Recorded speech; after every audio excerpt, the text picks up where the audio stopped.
हरियाणा आर्थिक सर्वेक्षण, Haryana economic survey 2023-24 को कवर करते हैं।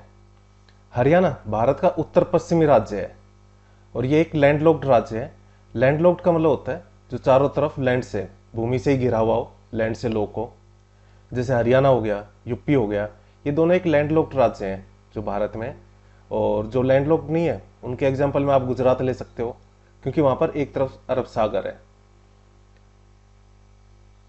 या फिर तमिलनाडु, केरल, ये सभी लैंडलॉक्ड नहीं है। लैंडलॉक्ड में है पंजाब हो गया, हरियाणा, यूपी, राजस्थान, जो हर तरफ जमीन से घिरे हुए हैं। अब हरियाणा की पोजीशन देख लो लैटिट्यूड और लॉन्गिट्यूड के हिसाब से। देखो जो ऊपर से नीचे रेखाएं आती हैं इसको हम कहते हैं लॉन्गिट्यूड, और जो बाएं से दाएं जाती हैं, दाएं से बाएं, इनको हम कहते हैं लैटिट्यूड। ऊपर से नीचे जो लॉन्गिट्यूड आती है इनको हिंदी में देशांतर रेखाएं कहते हैं, और जो बाएं से दाएं, दाएं से बाएं जाती हैं उनको हम अक्षांश रेखाएं कहते हैं। अब हरियाणा की जो पोजीशन है वो अक्षांश रेखाओं में तो 27 डिग्री 39 मिनट उत्तरी अक्षांश से लेकर 30 डिग्री 55 मिनट उत्तरी अक्षांश तक है, और देशांतर रेखाओं में 74 डिग्री 28 मिनट पूर्वी देशांतर से 77 डिग्री 36 मिनट पूर्वी देशांतर तक है। ये हरियाणा की पोजीशन है। जो जो यहाँ के बॉर्डर हैं इनको जो अक्षांश और देशांतर रेखाएं टच करते हुए जाती हैं उनकी बात हो रही है। सभी को राम राम। हरियाणा हाल फिलहाल करंट अफेयर सीरीज में आपका स्वागत है। इस सीरीज में हम जनवरी 2024 से दिसंबर 2024 के करंट अफेयर्स टॉपिक और मैप के साथ कवर करवा रहे हैं। इससे आपको याद करने में काफ़ी आसानी होगी और आप इसकी पीडीएफ भी ले सकते हो। इसके बारे में लेक्चर के एंड में डिस्कस करते हैं। अभी लेक्चर कंटिन्यू करते हैं। अब आप पूछोगे सर ये ईस्ट और हमेशा दोनों तरफ ईस्ट ही क्यों है, दोनों तरफ नॉर्थ ही क्यों है, उत्तरी अक्षांश दोनों तरफ? ये इसलिए है क्योंकि हमारी जो पोजीशन है हरियाणा की वो ग्लोब के उत्तर पूर्व में आती है। जैसे मान लो ये ग्लोब है, अब ग्लोब में कुछ इमेजिनरी लाइन बना रखी है हमने जो ऐसे जाती हैं, इनको हम कहते हैं लैटिट्यूड या फिर अक्षांश रेखाएं। जो बीचों बीच से जा रही है ये है 0 डिग्री अक्षांश रेखा, और ऊपर से नीचे जो रेखाएं जाती हैं उनको हम कहते हैं देशांतर रेखाएं या लॉन्गिट्यूड। जो बीचों बीच से जा रही है ये 0 डिग्री पर जा रही है, ग्रीनविच मीन टाइम पर जो है। जो ये अक्षांश रेखा है 0 डिग्री वाली, इसके ऊपर का जो ग्लोब है इसको हम मानते हैं नॉर्थ ग्लोब, और इसके नीचे के ग्लोब को हम मानते हैं साउथ ग्लोब। और जो देशांतर रेखा है, ये देशांतर रेखा है, इसके राइट हैंड साइड को हम मानते हैं ईस्ट ग्लोब, पूर्वी ग्लोब, और लेफ्ट साइड को मानते हैं वेस्ट ग्लोब। तो भारत कुछ यहां पर आता है जिसमें हरियाणा भी है। तो हरियाणा इस लाइन के तो ऊपर हो गया, तो यानी नॉर्थ ग्लोब में आ रहा है, और इस लाइन के 0 डिग्री देशांतर रेखा के राइट हैंड साइड में हो गया, यानी ईस्ट रीजन में आ रहा है। तो भारत ग्लोब के कौन से रीजन में आया? नॉर्थ ग्लोब, उत्तर पूर्वी में। तो हरियाणा भी ग्लोब के उत्तर पूर्व में आता है, पर भारत की बात करें तो ये भारत के उत्तर पश्चिम में आता है। अब यहां पर जो भी लाइन है, मान लो देशांतर रेखा है 0 डिग्री, इसके इस तरफ से जो भी देशांतर रेखाएं जा रही होंगी उनके आगे हम ई लिख देते हैं, जिससे पता चले कि ईस्ट तरफ की बात हो रही है।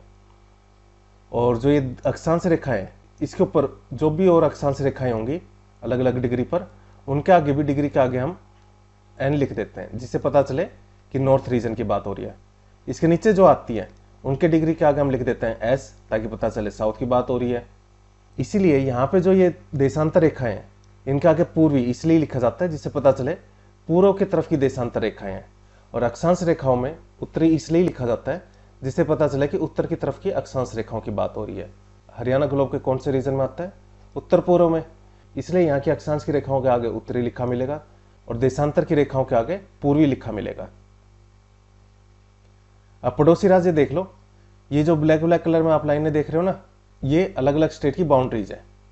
हरियाणा 5 स्टेट के साथ बाउंड्री बनाता है, साथ में 2 यूटीज के साथ। अब ये 5 स्टेट कौन से हैं? उत्तर में हिमाचल प्रदेश, उत्तर पूर्व में उत्तराखंड। उत्तराखंड के साथ हरियाणा सबसे छोटी सीमा बनाता है, कितनी? 11 किलोमीटर की। उत्तराखंड का देहरादून हरियाणा के यमुनानगर से टच होता है। इसके बाद पूर्व में है उत्तर प्रदेश, दक्षिण और दक्षिण पश्चिम में राजस्थान। राजस्थान के साथ हरियाणा अपनी सबसे बड़ी सीमा बनाता है 1262 किलोमीटर की, और पश्चिम में है पंजाब। पश्चिम और उत्तर पश्चिम में हरियाणा दिल्ली को 3 तरफ से घेरता है, सिर्फ एक तरफ है जिस तरफ से नहीं घेरता, वो है पूर्व की तरफ से। और चंडीगढ़ दूसरा यूटी है, ये उत्तर पश्चिम में स्थित है। और सिर्फ पंचकुला चंडीगढ़ से टच होता है। चंडीगढ़ देखो एक यूटी भी है, इसके अलावा पंजाब और हरियाणा की दोनों की कैपिटल भी है। बाकी डिटेल में आपको देखना हो तो हरियाणा जी के फटाफट रिवीजन के नाम से हमने लेक्चर निकाल रखा है, उसमें डिटेल में डिस्कस किया हुआ है। आगे बढ़ते हैं। तो ये वही पॉइंट मैं डिस्कस कर चुका हूँ। हरियाणा की पोजीशन कहाँ से कहाँ तक है अक्षांश और देशांतर रेखाओं में। 27 डिग्री 39 मिनट से 30 डिग्री 55 मिनट उत्तरी अक्षांश पर है हरियाणा, और 74 डिग्री 28 मिनट से 77 डिग्री 36 मिनट पूर्वी देशांतर की तरफ है हरियाणा, इनके बीच में स्थित है। और नेबरिंग स्टेट है हरियाणा के 5 तो स्टेट है, पंजाब, हिमाचल प्रदेश, उत्तराखंड सिर्फ 11 किलोमीटर की बॉर्डर शेयर करता है सबसे कम। उसके बाद यूपी, राजस्थान 1262 किलोमीटर सबसे लंबी बॉर्डर शेयर करता है राजस्थान के साथ। और 2 यूटीज हैं, दिल्ली और चंडीगढ़। हरियाणा राजधानी दिल्ली से सटा हुआ राज्य है और इसको 3 तरफ से घेरता है। किस तरफ से नहीं घेरता? पूर्व की तरफ से नहीं घेरता है हरियाणा दिल्ली को। पानीपत में पानीपत रिफाइनरी है IOCL की, ये साउथ एशिया की, दक्षिण एशिया की दूसरी सबसे बड़ी रिफाइनरी है। और सबसे बड़ी रिफाइनरी साउथ एशिया की जामनगर में जो रिलायंस रिफाइनरी है ना, वो साउथ एशिया की सबसे बड़ी रिफाइनरी है। हरियाणा देश के क्षेत्रफल का 1.34% है। GSDP gross state domestic product, पूरे इंडिया की हम GDP होती है, वैसे ही स्टेट की GSDP बोलते हैं। मार्केट प्राइस पर, प्रचलित कीमतों पर नेशनल GDP में हरियाणा का हिस्सा 2022-23 में 3.6% रहने का अनुमान है। यहां पर हम बात करें मार्केट प्राइस की, ध्यान रखना मार्केट प्राइस। और एक होता है स्थिर कीमतों पर, जो हम 2011-12 का लेते हैं। हरियाणा का GSDP ये तैयार करता है इसका अनुमान department of economics and statistics, अर्थ तथा सांख्यिकीय कार्य विभाग।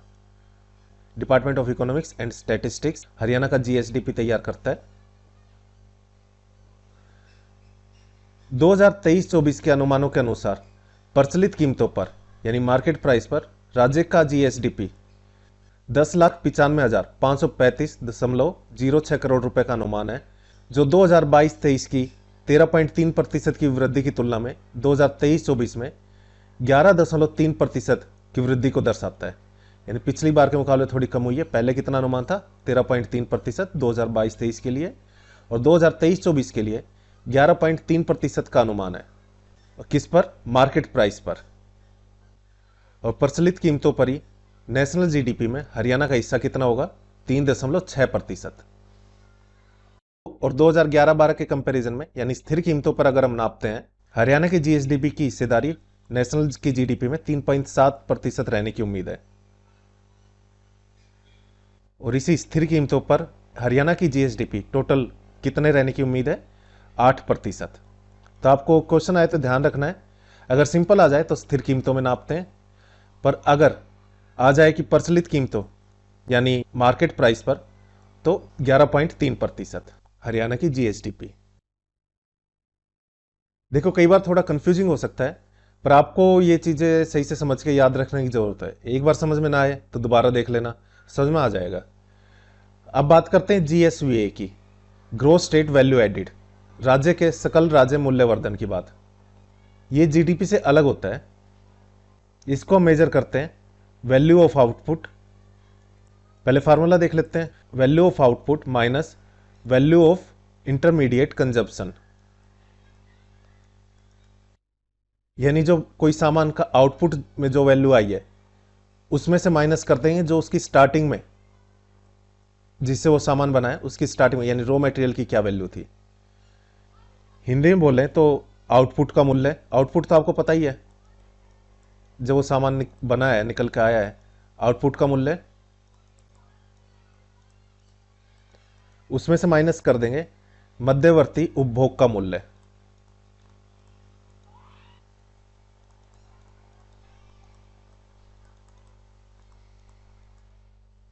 ये फार्मूला है। आप थोड़ा सा समझ लेते हैं इसको, मतलब क्या है। जैसे मान लो गन्ना है, किसी ने वो खरीदा, वो एज्यूम कर लेते हैं 30 रुपए के हिसाब से खरीदा था, उससे बनाई है चीनी, शुगर, और उसकी वैल्यू हो जाती है 50 रुपये पर केजी, या एज्यूम कर लेते हैं जितने 30 रुपये का गन्ना था उससे जो शुगर बनी उसकी वैल्यू होगी 50 रुपये। अब शुगर से मान लो आपने बना दिया, शुगर से क्या बनता है, जैसे शुगर कैंडी होता है, बुढ़ी के बाल भी बोलते हैं। अब मान लेते हैं इतने रुपए की शुगर से जो शुगर कैंडी बनी है उसकी कीमत होगी 100 रुपये। ठीक है, यानी शुरुआत में सामान कितने का था, 30 रुपये का, और बाद में इसमें वैल्यू एडिड होती रही, वैल्यू बढ़ती रही, अलग अलग बनाते रहे सामान, तो आखिर में कितना हो गया, 100 रुपये। तो 100 में से ये आउटपुट आया है 100 रुपये शुगर कैंडी का। इसमें से जो स्टार्टिंग में जो रॉ मटेरियल था गन्ना, वो 30 रुपये घटा देंगे, कितना बचेगा, 70 रुपये। 70 रुपये आपका हो जाएगा GSVA, gross state value added, यानी कितनी वैल्यू ऐड हो गई है। ऐसे ही एक और एग्जांपल ले लेते हैं। मान लो कोई स्टील ली, 100 रुपये की स्टील ली, उससे कोई घड़ी बना दी और वो बेच दी 500 रुपये में, तो इसका GSVA होगा 400 रुपये का, क्योंकि दोनों को माइनस कर देंगे तो बीच की वैल्यू क्या आई, 400 रुपये। 400 रुपये की वैल्यू बढ़ी है। उम्मीद करता हूं समझ में आ गया होगा आपको GSVA। राज्य के सकल राज्य मूल्यवर्धन यानी GSVA में जो स्थिर साल मानते हैं जिससे हम नापते हैं, 2011-12 हमने एज्यूम कर रखा है, 2011-12 से नापते हैं, तो स्थिर कीमतों पर वर्ष 2022-23 और 23-24 दोनों में 7.6 वृद्धि होने का अनुमान लगाया है। कितने वृद्धि का, अगर स्थिर कीमतों की बात करें तो 7.6%। उद्योग क्षेत्र में 7.2 और सेवा क्षेत्र में 9% वृद्धि का अनुमान है, और इन दोनों को मिला के 2023-24 में 7.6% की कुल वृद्धि का अनुमान है। और अलग अलग क्षेत्र की बात कर दें तो GSVA में वर्ष 2023-24 के दौरान जो सेवा क्षेत्र है यानी टर्सरी सेक्टर आ गया, उसमें 50.7% का, उद्योग क्षेत्र का योगदान 33.1% का, और कृषि और उससे रिलेटेड सेवा क्षेत्र का योगदान 16.2% दर्ज किया गया है। अब राज्य में प्रति व्यक्ति आय, पर कैपिटा इनकम, यह आएगा कांस्टेंट प्राइस यानी स्थिर प्राइस पर, जो 2011-12 का हम लेते हैं स्थिर प्राइस में, उस पर 2023-24 में 6.6% की वृद्धि का अनुमान है। इसके साथ जो रुपए अनुमानित की गई है वो है 1,85,490 रुपए, और 2022-23 में 6.5% दर्ज की गई थी।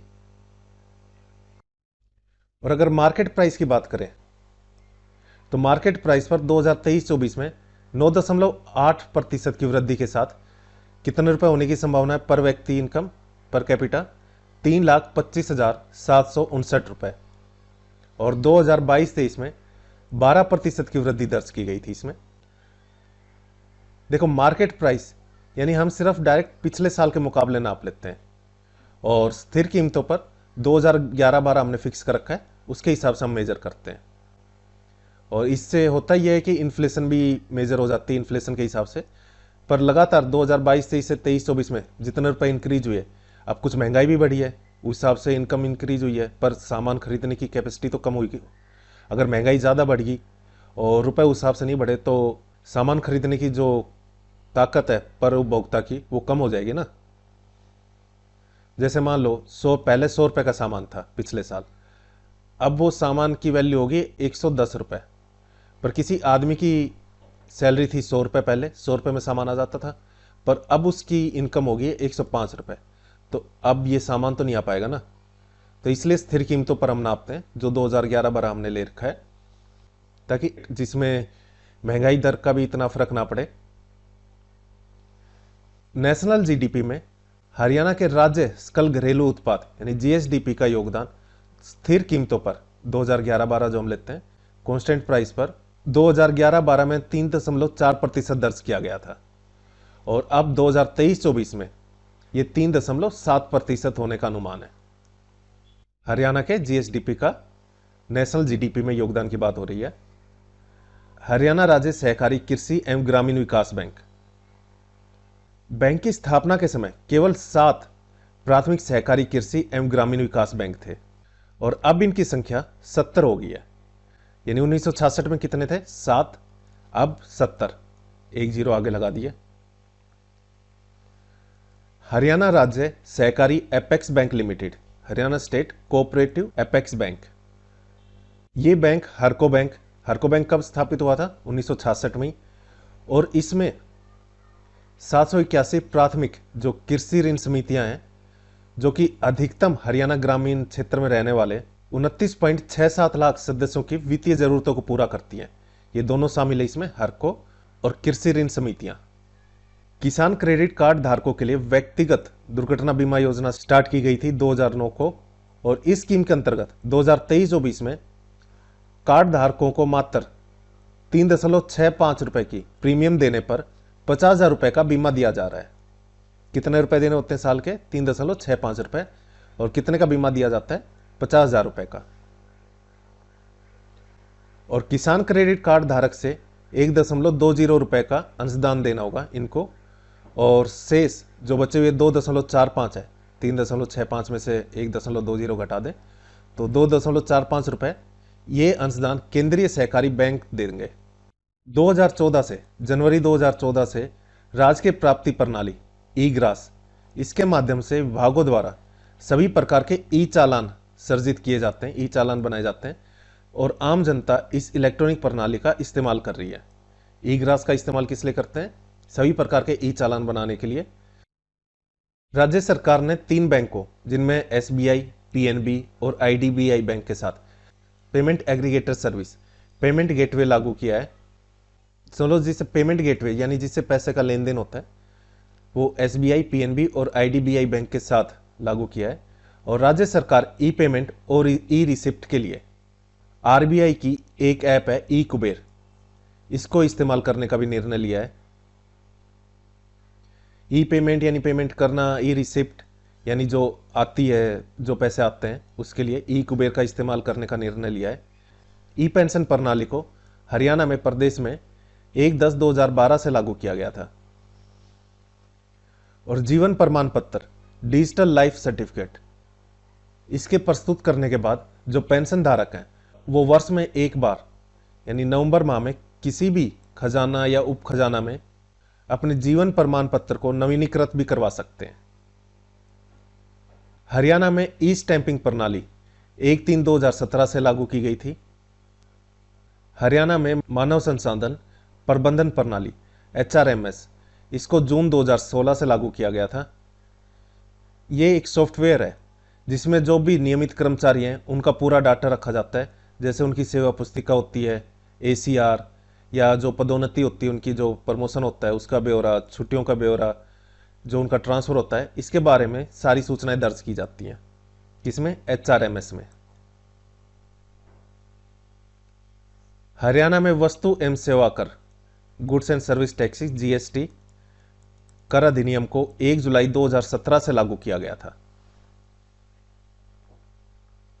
टोटल वस्तु एवं सेवा कर संग्रह में राज्य का देश में कौन सा स्थान है? 5वां स्थान है। टोटल वस्तु एवं सेवा कर में क्या आते हैं? SGST, CGST, IGST. एसजीएसटी का मतलब है स्टेट जीएसटी, जो स्टेट लेता है। सीजीएसटी का मतलब होता है सेंट्रल जीएसटी, जो सेंटर की तरफ से लगता है। और आईजीएसटी का मतलब होता है integrated goods and services tax. जब सामान एक स्टेट से दूसरे स्टेट में जाता है तो उस पर जो जीएसटी लगता है अलग से, वो आईजीएसटी होता है।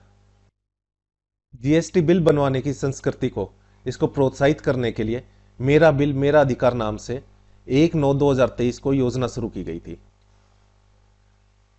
कागज रहित प्रशासन हेतु, ताकि कागज का यूज ना हो, इसके लिए हरियाणा सरकार ने सभी फाइलों को डिजिटली आवाजाही के उद्देश्य से, यानी मेल के थ्रू या अपने सिस्टम के थ्रू, सॉफ्टवेयर के थ्रू डिजिटली भेजने के लिए, इस उद्देश्य से एनआईसी के साथ एक पोर्टल बनाया जिसका नाम है ई ऑफिस। इसके शुरू करने की पहल की है, क्योंकि कागजों में काफ़ी दिक्कत रहती है, कोई फाइल खो जाती है या फिर इतनी फाइल होती है कि एक दूसरे के ऊपर रखते रखते गुम हो जाती है, ढूंढने में दिक्कत रहती है। एक नॉलेज फाउंडेशन है, TIOL नॉलेज फाउंडेशन, इसके द्वारा हरियाणा को सुधारवादी राज्य श्रेणी के तहत 2022 के लिए गोल्ड मेडल मिला, स्वर्ण श्रेणी पुरस्कार, और 2021 के लिए रजत श्रेणी पुरस्कार से सम्मानित किया गया था। काफी सुधार हो रहे हैं हरियाणा में। हरियाणा में वित्तीय वर्ष 2015-16 में आबकारी दुकानों की ऑनलाइन टेंडरिंग शुरू हुई थी। प्रत्यक्ष लाभ हस्तांतरण डीबीटी को भारत सरकार द्वारा 1 जनवरी 2013 को लागू किया गया था और हरियाणा राज्य का डीबीटी पोर्टल सितंबर 2017 से शुरू हुआ था। डीबीटी का मतलब होता है डायरेक्ट बेनिफिट ट्रांसफर, प्रत्यक्ष लाभ हस्तांतरण। मतलब किसी को कोई लाभ मिलता है तो वो डायरेक्ट उसके बैंक अकाउंट में ट्रांसफर हो जाएगा, चाहे वो सब्सिडी का हो या कोई और लाभ हो या फिर मनरेगा के थ्रू जो पैसे आते हैं। स्टैंड अप इंडिया योजना अप्रैल 2016 से शुरू की गई थी और जनधन योजना, प्रधानमंत्री जनधन योजना 28 अगस्त 2014 से शुरू की गई थी। स्टैंड अप इंडिया योजना में जो पिछड़ी जाति से हैं, एससी या एसटी से या फिर वुमेन है, उनको एंटरप्रेन्योर के लिए खड़ा करने के लिए योजना थी। उनको लोन दिया जाता है ताकि वे अपना बिजनेस स्टार्ट कर पाए। और पीएम जनधन योजना के अंदर ही सबके बैंक खाते खुलवाए गए थे, जिससे कि जो भी बेनिफिट होता है वो डायरेक्ट बैंक में ट्रांसफर करवा पाए। अगर बैंक के खाते ही नहीं खुले होंगे तो कैसे बेनिफिट डायरेक्ट ट्रांसफर होगा। प्रधानमंत्री मुद्रा योजना पीएमएमवाई, इसको 8 अप्रैल 2015 से शुरू किया गया था, 2015 से। इसका मकसद है जो सूक्ष्म और लघु उद्योग है उनको ऋण देना। देखो मुद्रा का मतलब क्या है, MUDRA। इसका मतलब है micro unit development and refinance agency limited. इसको सरकार ने बनाया था। ये खुद लोन नहीं देती है, पर जो अलग अलग फाइनेंशियल इंस्टीट्यूट हैं जैसे बैंक हो गए या फिर नॉन बैंकिंग फाइनेंशियल कंपनीज होगी NBFC, या फिर MFI हो गए, माइक्रो फाइनेंशियल इंस्टीट्यूट, इनकी हेल्प से, इनके साथ मिलकर ये छोटे छोटे बिजनेसेस जो हैं उनको लोन देती है। लोन की यहाँ पर 3 कैटेगरीज हैं, 3 श्रेणियों में बांटा है। एक हो गया शिशु, एक किशोर और एक तरुण। ये तीनों लोन बिजनेस की जो ग्रोथ है उसके हिसाब से बांटे जाते हैं। जैसे शिशु में 50,000 तक का लोन दिया जाता है। जब कोई बिजनेस स्टार्ट करना होता है तो उस टाइम पे शिशु लोन दिया जाता है। किशोर लोन, इसकी लिमिट है 50,000 से लेकर 5 लाख तक की। इसमें 50,000 से 5 लाख तक का लोन दिया जाता है। उनको दिया जाता है जो अपने बिजनेस का विकास करना चाहते हैं। यहाँ पर लघु और सूक्ष्म उद्योगों की बात हो रही है। और तरुण में लोन दिया जाता है, तरुण कैटेगरी में, जो अपने बिजनेस का विस्तार करना चाहते हैं और बढ़ाना चाहते हैं। इसमें 10 लाख तक की लिमिट है। 2024 में जो केंद्र का बजट आया था उसमें तरुण श्रेणी के तहत इस लोन की सीमा मैक्सिमम 20 लाख कर दी है। इसको तरुण प्लस से माना गया है, एक और श्रेणी बना दी है तरुण प्लस। इसका मकसद उन लोगों को लाभ देना है, उन लोगों को लोन देना जिन्होंने अपना पिछला ऋण सफलतापूर्वक चुका दिया था। और यह नई लिमिट 24 अक्टूबर 2024 से लागू हो गई थी।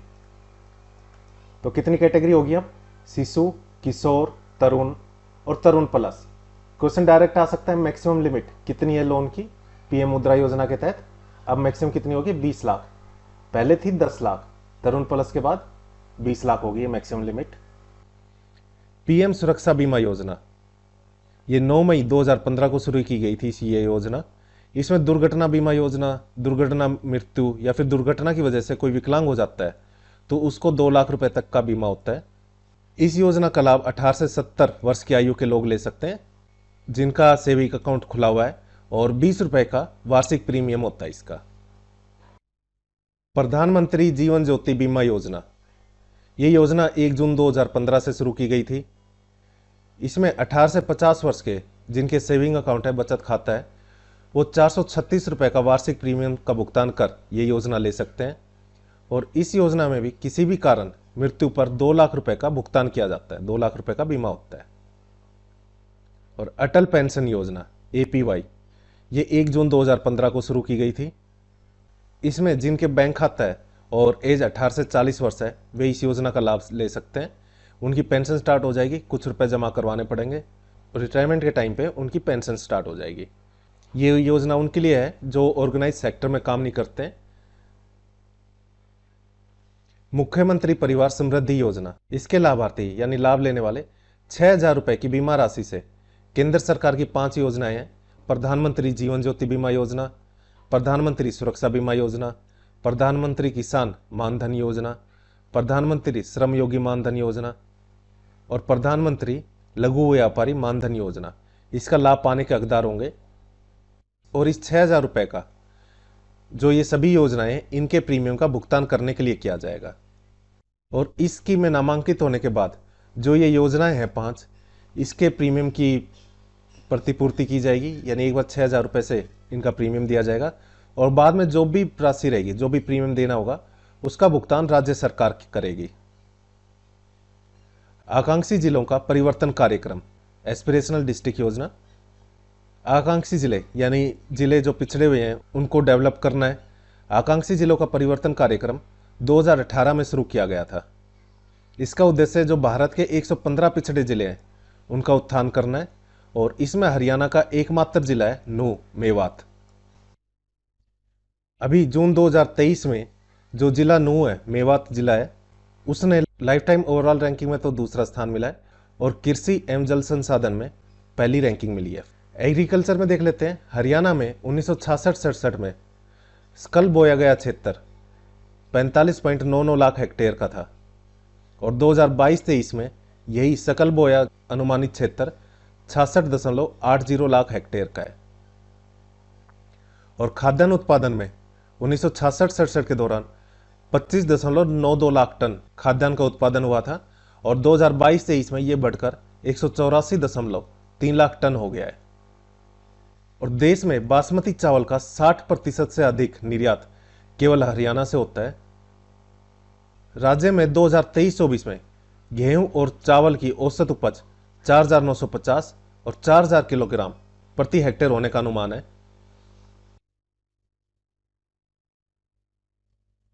अब बात करते हैं मेरा पानी मेरी विरासत योजना की। हरियाणा सरकार ने खरीफ की फसलों पर 2020 के दौरान जो धान की फसल होती है, खरीफ की फसल, धान की फसल काफ़ी पानी का कंजम्पशन करती है, पानी खपत काफ़ी ज़्यादा होती है धान की फसल में। इसकी बजाय मक्का, कपास, बाजरा, दालें, सब्जी या फलों जैसी जो वैकल्पिक यानी कम पानी खपत वाली फसलें अगर कोई लगाता है, उसके लिए इस योजना की शुरुआत की गई थी।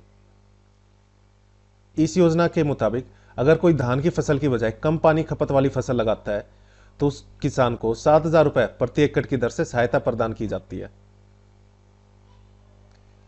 और खरीफ की फसल की बात करें तो 2021 में इस योजना को और भी ज़्यादा जो वैकल्पिक फसलें हैं, जैसे जिसमें तिल, अरंडी, मूंगफली या फिर खरीफ की फसल होती है जैसे प्याज, और खरीफ की दलहन जैसे मोठ, उड़द, ग्वार, सोयाबीन, और प्रमोट किया जाएगा इनको।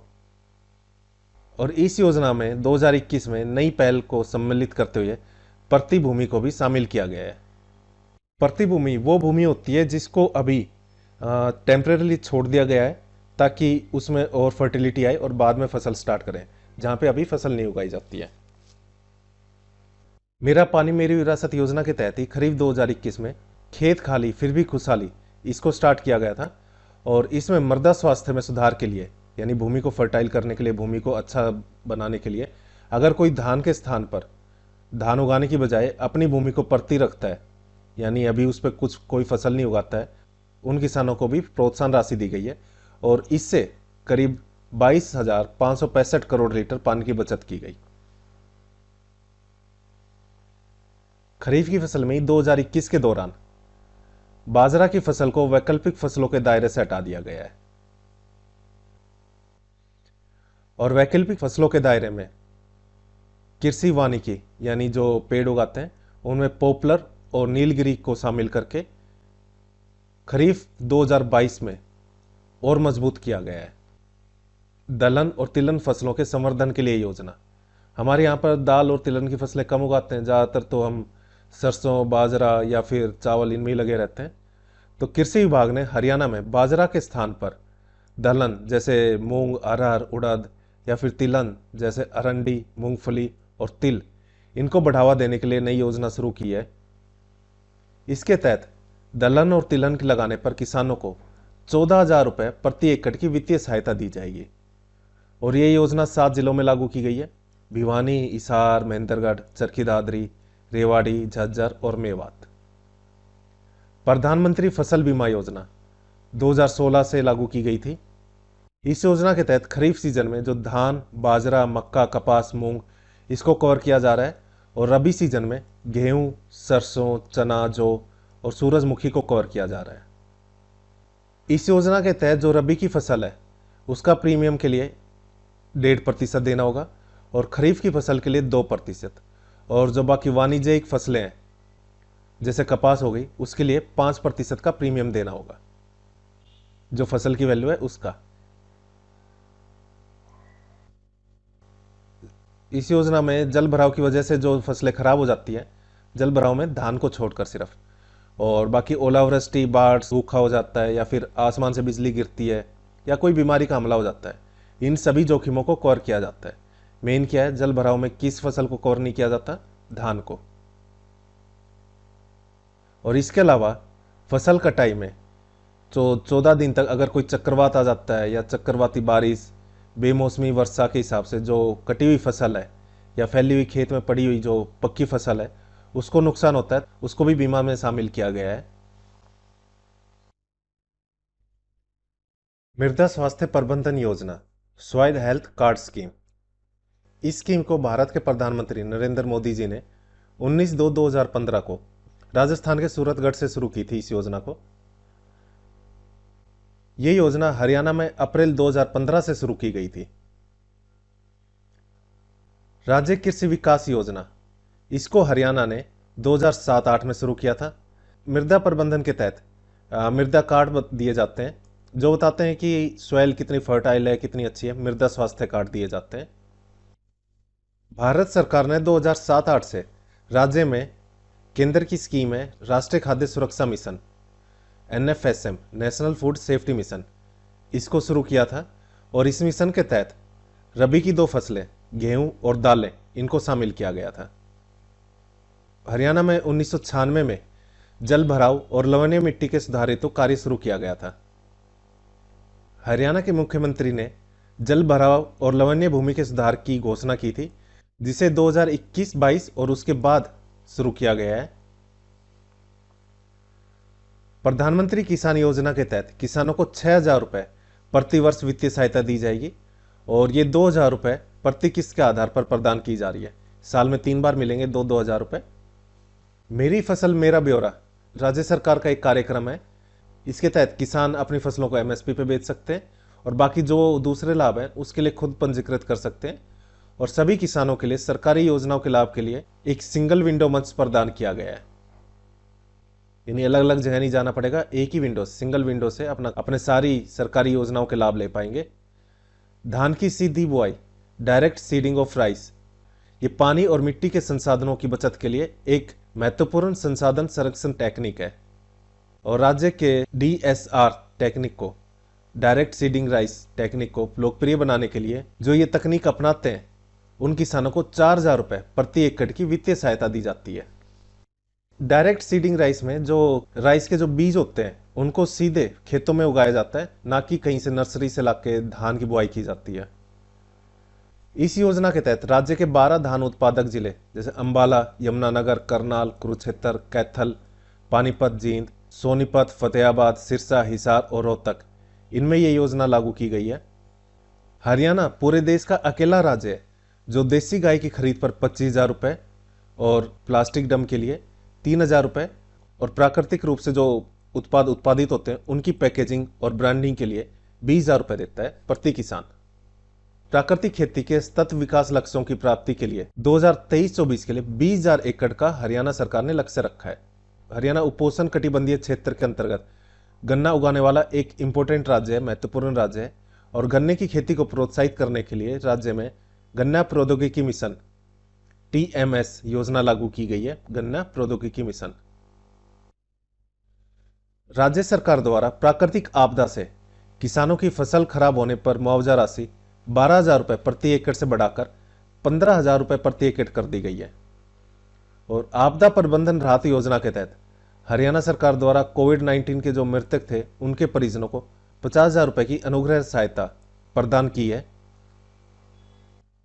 हरियाणा राज्य में जो चकबंदी कार्य होते हैं वो पूर्वी पंजाब जोत चकबंदी तथा विखंडन निवारण अधिनियम 1948 के अंतर्गत किए जाते हैं। शिवालिक के लिए हरियाणा सरकार ने शिवालिक विकास बोर्ड के नाम से एक राज्य स्तरीय स्वतंत्र बोर्ड की स्थापना 24/3/1993 को की थी। मेवात विकास एजेंसी नौ का गठन इस क्षेत्र में जो गरीबी है, बेरोजगारी या सामाजिक पिछड़ेपन को दूर करने के लिए और क्षेत्रों में लोगों की जो जीवन शैली है उसमें सुधार करने के उद्देश्य से 1980 में शुरू की गई थी मेवात विकास एजेंसी। शिवालिक विकास एजेंसी और मेवात विकास एजेंसी, इन दोनों के चेयरमैन यानी अध्यक्ष सीएम होते हैं। हरियाणा के सीएम इन दोनों के चेयरमैन होते हैं। साथ ही सीएम और किस किस के चेयरमैन रहते हैं? सरस्वती विकास बोर्ड के, सरस्वती विकास बोर्ड, हरियाणा साहित्य अकादमी और श्री मनसा देवी साइन बोर्ड। हरियाणा में भूमि मालिकों और भूमि विस्थापितों के पुनर्वास और पुनर्स्थापन के लिए 9/11/2010 को पुनर्वास पुनर्स्थापन नीति बनाई गई है। हरियाणा राज्य में 7/12/2023 को 6 नए उपमंडल बनाए गए हैं। जुलाना, नीलोखेड़ी, इसराना, नांगल चौधरी, छछरौली और मानेसर। जुलाना जींद में है, नीलोखेड़ी करनाल में, इसराना पानीपत, नांगल चौधरी महेंद्रगढ़ में, छछरौली यमुनानगर और मानेसर कहाँ पर है? गुरुग्राम में। उपमंडल को सब डिवीजन भी कहते हैं और यहाँ का अधिकारी कौन होता है? एसडीएम, सब डिविजनल मैजिस्ट्रेट, यहाँ के अधिकारी होते हैं। ऐसे ही ब्लॉक, ब्लॉक का अधिकारी कौन होता है? BDPO, block development and panchayat officer. Block को हिंदी में खंड कहते हैं। हरियाणा राज्य बीज प्रमाणीकरण संस्था, Haryana state seed certified agency की स्थापना 1976 में की गई थी और इसका मुख्यालय पंचकुला में है और क्षेत्रीय कार्यालय करनाल, हिसार, सिरसा और रोहतक, इन 4 जिलों में है। हरियाणा बीज विकास निगम, हरियाणा सीड डेवलपमेंट कॉरपोरेशन, ये अपने माल की बिक्री और अपने ब्रांड का नाम हरियाणा बीज के नाम से उपलब्ध करा रही है। हरियाणा भूमि सुधार एवं विकास निगम limited, Haryana land reforms and development corporation limited की स्थापना 1974 में की गई थी और इसका मुख्यालय पंचकुला में है। 2020-21 में फल, सब्जियों और मसालों में विविधीकरण के लिए धान उगाने वाले क्षेत्रों को लक्षित करके एक नया प्रोग्राम बनाया था, मेरा पानी मेरी विरासत। इस स्कीम के बारे में पहले डिस्कस कर चुके हैं। करनाल जिले में बागवानी विश्वविद्यालय हॉर्टिकल्चर यूनिवर्सिटी है जिसका नाम है महाराणा प्रताप बागवानी विश्वविद्यालय, हिंदी में बागवानी, इंग्लिश में हॉर्टिकल्चर। हरियाणा सरकार और बर्मिंघम विश्वविद्यालय ने हरियाणा राज्य में फसल कटाई के बाद प्रबंधन और सतत कोल्ड चेन, इसके लिए उत्कृष्टता केंद्र की स्थापना के लिए बर्मिंघम जो यूके में है वहां पर 29/9/2022 को समझौता किया है। और भारत सरकार ने 20 करोड़ रुपए की लागत से एकीकृत मधुमक्खी पालन केंद्र जो रामनगर में, कुरुक्षेत्र में, इसमें गुणवत्ता नियंत्रण प्रयोगशाला की स्थापना के लिए एक परियोजना प्रस्ताव को मंजूरी दे दी है। सिंपल क्वेश्चन आ जाएगा, एकीकृत मधुमक्खी पालन केंद्र कहां पर है? कुरुक्षेत्र के रामनगर में। हरियाणा में शहद के व्यापार के लिए 2.64 करोड़ रुपए की लागत से शहद व्यापार केंद्र की स्थापना की गई है। अब बात करते हैं उत्कृष्टता केंद्र की स्थापना और उसके उद्घाटन के बारे में। भिवानी के गिगनऊ में विभाग ने अर्ध शुष्क बागवानी फसलों के लिए 13वें उत्कृष्टता केंद्र की स्थापना की। ये भारत और इजराइल ने साथ मिलकर बनाया है। ये केंद्र दक्षिण हरियाणा के जो शुष्क क्षेत्र हैं उनकी फसलों में मुख्य रूप से खजूर, स्ट्रॉबेरी की आपूर्ति करेगा और जो खुले मैदान में उनमें सटीक खेती और संरक्षित खेती के साथ सब्जियों के अलावा एवोकाडो और बाकी और भी फसलों को कवर करेगा। नू में जगह है पिनांगवान, वहां पर 40 एकड़ में प्याज के लिए एक नया उत्कृष्टता केंद्र स्थापित किया जाएगा। मुख्यमंत्री बागवानी बीमा योजना, हरियाणा सरकार ने बागवानी फसलों को प्रतिकूल मौसम और प्राकृतिक आपदाओं जैसे ओलावृष्टि होती है, ओले पड़ते हैं, या तापमान ज़्यादा होता है जिसकी वजह से गर्म हवा चलती है, या फिर ठंड हो जाए ज़्यादा ही, तेज़ हवा चल जाए, आग पड़ जाए या सूखा पड़ जाए, जिन वजह से फसलों को नुकसान होता है, उसकी भरपाई के लिए मुख्यमंत्री बागवानी बीमा योजना शुरू की है। 2021 से इस योजना को शुरू किया गया था। एक योजना है भावांतर भरपाई योजना। मुख्यमंत्री बागवानी बीमा योजना को भावांतर भरपाई योजना के अतिरिक्त लागू किया गया है। भावांतर भरपाई योजना, इसका मतलब है भावों के बीच के अंतर की भरपाई करना। सरकार डिसाइड करती है न्यूनतम समर्थन मूल्य हर फसल का, और जब किसान मंडी में अपनी फसल बेचता है और मान लो उसको न्यूनतम समर्थन मूल्य नहीं मिलता और जल्दबाजी में उसको बेचनी पड़ती है ताकि फसल खराब ना हो और कम कीमत पर वो बेचता है, तो बीज की भरपाई सरकार करती है। मान लो कोई फसल है, उसका न्यूनतम समर्थन मूल्य है 100 रुपये, मंडी में किसान बेचता है 80 रुपये में, तो जो बीज के 20 रुपये की भरपाई है वो सरकार करेगी भावांतर भरपाई योजना के तहत। बागवानी उपज में कीटनाशक अवशेषों के विश्लेषण के लिए सिरसा और करनाल में, कहां पर, सिरसा और करनाल में 2 गुणवत्ता नियंत्रण प्रयोगशालाएं स्थापित की जा रही हैं। राष्ट्रीय मधुमक्खी पालन एवं शहद मिशन, ये केंद्र सरकार की योजना है जिसे हरियाणा सरकार ने जुलाई 2020 से शुरू किया था मधुमक्खी उद्योग को बढ़ावा देने के लिए। प्रदेश सरकार ने हरियाणा मधुमक्खी पालन नीति 2021 लागू की है और इसी के तहत कुरुक्षेत्र में एकीकृत मधुमक्खी पालन विकास केंद्र की स्थापना की गई है। भावांतर भरपाई योजना ये 2018 में शुरू की गई थी ताकि किसानों को जो जल्दी खराब होने वाली बागवानी फसलें हैं, बागवानी वस्तुएं हैं, उनको बाजार में कम कीमत के दौरान नुकसान की भरपाई के लिए प्रोत्साहित किया जा सकता है, जो नुकसान की भरपाई सरकार करेगी। और योजना की सफलता को देखते हुए अब इसमें 21 बागवानी फसलों को शामिल किया गया है। कितनी बागवानी फसलें? 21। हरियाणा भारत के भौगोलिक क्षेत्र का करीब 1.4% है, एग्जैक्ट 1.34%। ये एग्जैक्ट याद होना चाहिए आपको, 1.34%। हरियाणा ने एक व्यापक नहरों का जाल विकसित किया जिसमें 1594 चैनल है और इनकी कुल लंबाई है 14,814 किलोमीटर। 14,814।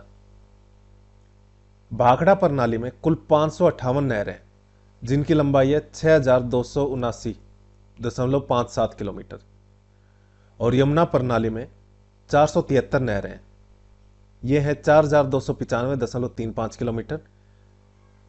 जो डार्क जोन है, वहां के खेतों में जो बारिश का पानी एकत्रित होता है, उस पानी से भूजल की पूर्ण भरपाई करने के लिए मेरा पानी मेरी विरासत के तहत 40 करोड़ की लागत से 1,000 रिचार्ज कुओं का निर्माण करने की मंजूरी दी गई है।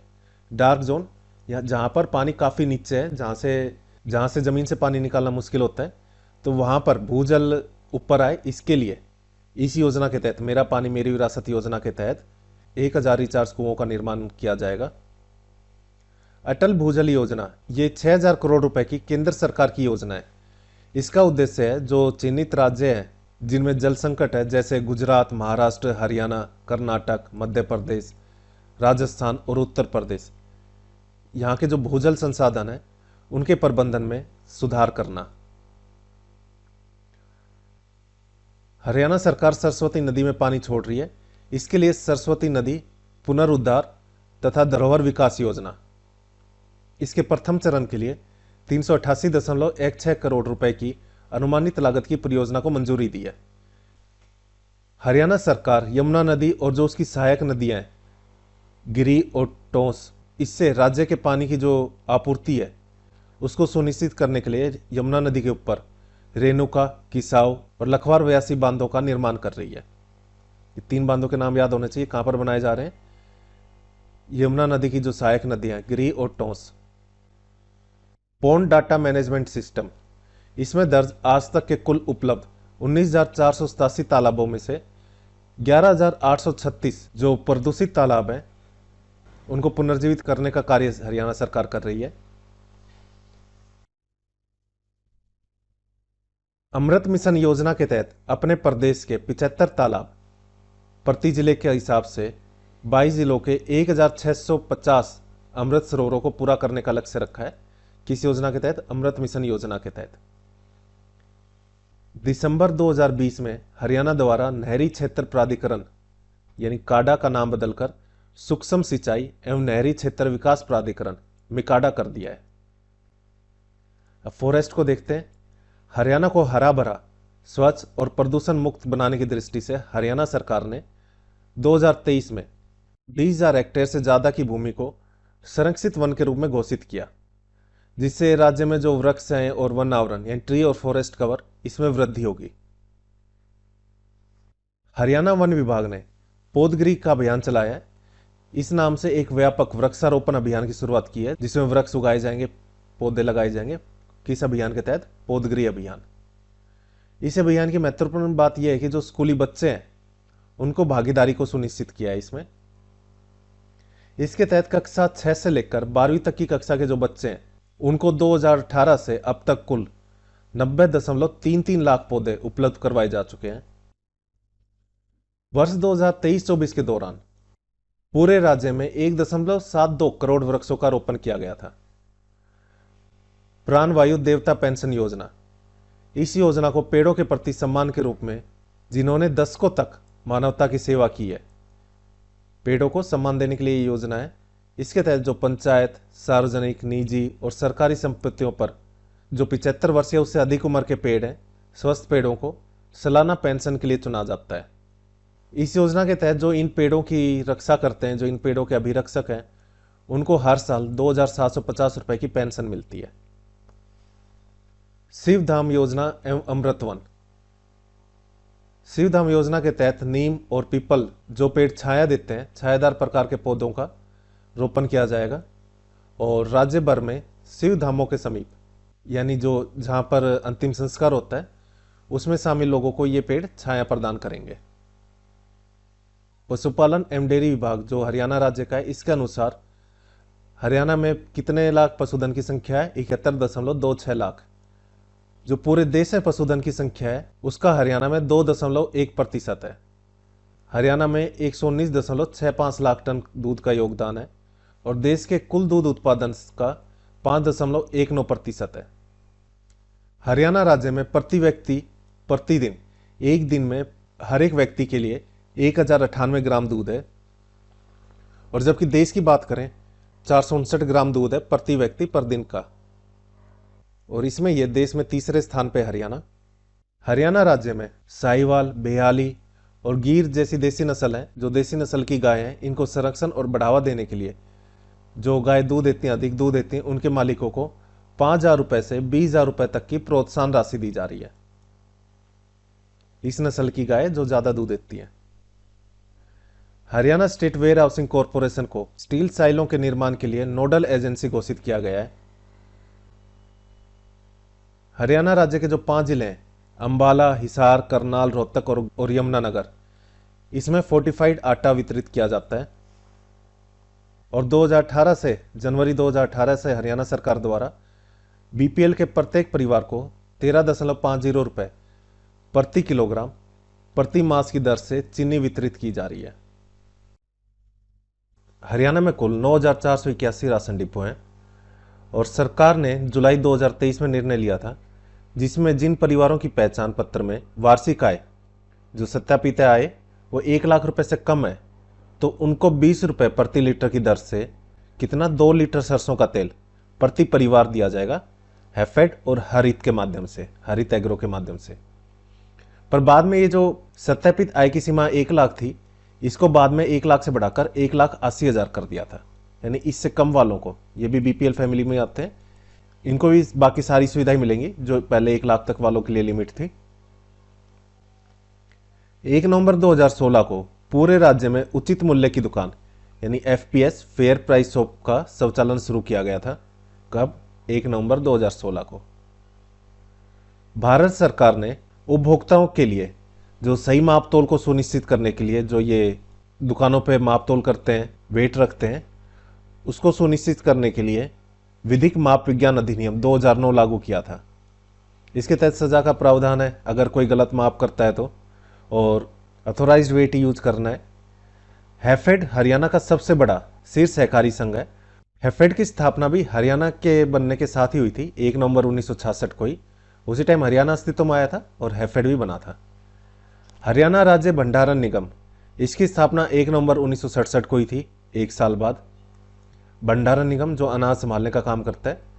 और हरियाणा राज्य कृषि विपणन बोर्ड, इसकी स्थापना मार्केट जो कमेटी है उनकी देखरेख के उद्देश्य के लिए हुई थी और 1 अगस्त 1969 को की गई थी। हरियाणा राज्य कृषि विपणन बोर्ड ने जो पिंजौर में 152 करोड़ रुपए की, ये इतना इंपॉर्टेंट नहीं है, पिंजौर में क्या स्थापित किया था, 78.3 एकड़ भूमि पर सेब, फल और सब्जी मंडी, इनका निर्माण किया था। किसने? हरियाणा राज्य कृषि विपणन बोर्ड ने पिंजौर में। गुरुग्राम के सेक्टर 52A में 8 एकड़ भूमि पर फूल मंडी की स्थापना की जा रही है और साथ ही सोनीपत के सेरवा में सूखे मेवों और मसाला मंडी की स्थापना की जा रही है। सोनीपत में तो सूखे मेवों और मसाला की, और गुरुग्राम में फूल मंडी की। साथ ही सोनीपत में जो गन्नौर है वहां पर फल व सब्जी के लिए एक भारतीय अंतर्राष्ट्रीय बागवानी मंडी की स्थापना की जा रही है, फल और सब्जी की इंटरनेशनल मार्केट। हरियाणा सरकार ने NRSC और NIC की हेल्प से हरपथ एप्लीकेशन तैयार की है। इसका उद्देश्य है जो हरियाणा के नागरिकों को गड्ढा मुक्त सड़कें प्रदान करना। हरपथ एप्लीकेशन में जो आम लोग हैं वे उनकी जो सड़कें हैं वहाँ की फ़ोटो खींच के डाल सकते हैं, और डायरेक्ट वो वहाँ के PWD ऑफिसर्स हैं या जिनका वो काम है उनके पास चली जाएगी कि इस लोकेशन पर यहाँ पर गड्ढा है, और वो ठीक कर देंगे।